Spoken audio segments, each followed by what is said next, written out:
Tuskabusio mwanchumu rigereria siasa niko bono chiasa biro kwenekia nkotwara chire amaskani na boigo obotoereru asegeria tebekane una chi siasa chimbe na boigo chime mekurwa sabara ibage siasa ichira chekolenta hobobe nigo chira chekwenekia goturubania omorembe kago kwana ega no mukonyi bwo mu governor county ya Machakos Francis Mwangangi oyo tebire buna wanchiro kwa bara ikogandra koro chinkwana ichire chimbe nigo chira chegochera abana inchi na kwenekia goturubania omorembe kago kwana mwegoyo mubo matanga wenekiwa haso okumwenya hoyo kabero mu council of county yo nigo bono Mwangangi aire okoboko hesabari yo koria ikergo kyobara bwense yayo murabi kyama kya waipo mheshimiwa Stephen Kalonzo Musyoka sasa bila bana inchi andamuno kurwase orogongoro kweneke mwananko mubwate siabale. Lazima niseme viongozi tuheshimiane.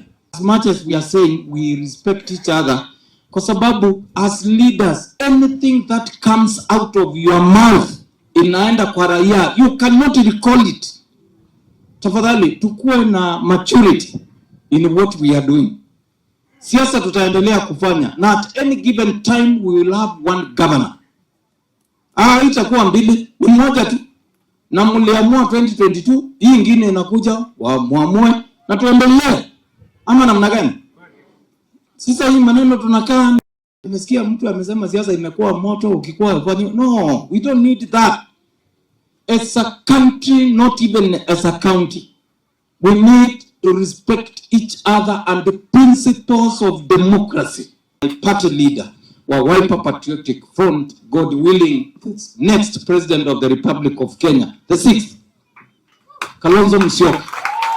Na so tumuombe huyo kiongozi, tumuombe, si mtu wa kuvurugana, tumuombe sana. Hapo mbele tunaenda, we need a country, we go back to development path. Mahali waliachia na rais wa tatu wa Jamhuri ya Kenya, Mheshimiwa Mwai Kibaki, we need to pick this country from there and put it back on growth path.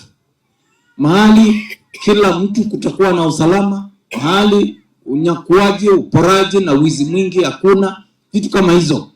Ndio watu wetu tuweze kuendelea kama taifa. And also implementation of devolution. Hawa makasisi, viongozi wote, nyinyi hata wananchi mnajua, the best way to develop this country faster is through devolution. Haina njia ingine, lakini when we do real devolution, wananchi watapata maendeleo.